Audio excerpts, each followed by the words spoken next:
Jaguar की आंखें चमक उठी। अब उसका फोकस कैपिबेरा को दबोचने पर था। कैपिबेरा पानी के पास पहुंच चुके थे और जगुआर आहिस्ता आहिस्ता आगे बढ़ने लगा।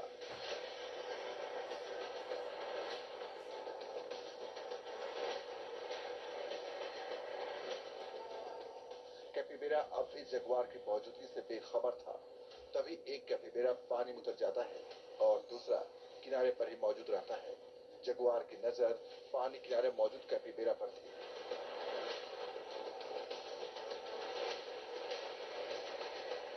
इधर ये कैपिबेरा तैरता हुआ ठीक जगुआर के पीछे पहुंच चुका था और जगुआर उसकी मौजूदगी से बेखबर था।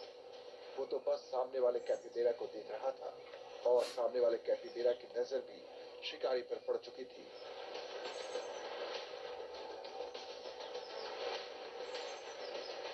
जगुआर हमले के लिए तैयार हो रहा था और फिर उसने कैपिबेरा को दबोचने के लिए जोरदार हमला बोल दिया, लेकिन फुर्ती के साथ कैपिबेरा जगुआर को चकमा दे चुका था।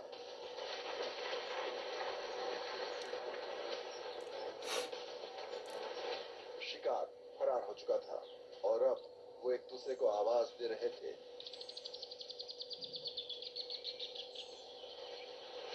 दरअसल ये एक युवा जगुआर था और उसे अभी शिकार की बारीकियां सीखनी बाकी थी। यही वजह थी कि जगुआर को चकमा देने में कैपिबेरा कामयाब रहा।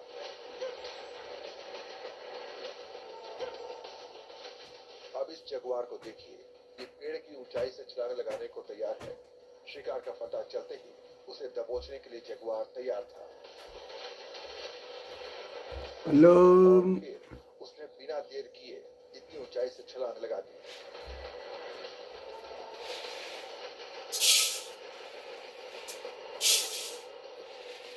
जगुआर की इतनी ऊंची छलांग देखकर सैलानी भी हैरान थे। जगुआर का हमला इतना सटीक था कि अगले ही सेकंड उसके नुकीले दांत कैमन के शरीर पर गड़ चुके थे।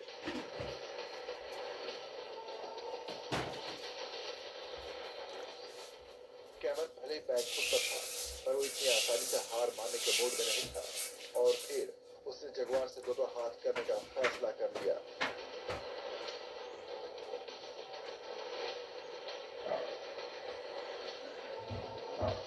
नदी में जंग छिड़ चुकी थी।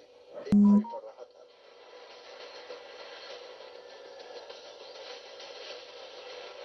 जगुआर के वार से कैमन तड़पता रहा। वो लगातार छटपटा रहा था। कुछ ही देर बाद इस जंग का फैसला हो चुका था। कैमन की सांसों की डोर टूट चुकी थी। अब जगुआर के पास अपनी भूख मिटाने के लिए पूरा का पूरा कैमन मौजूद था।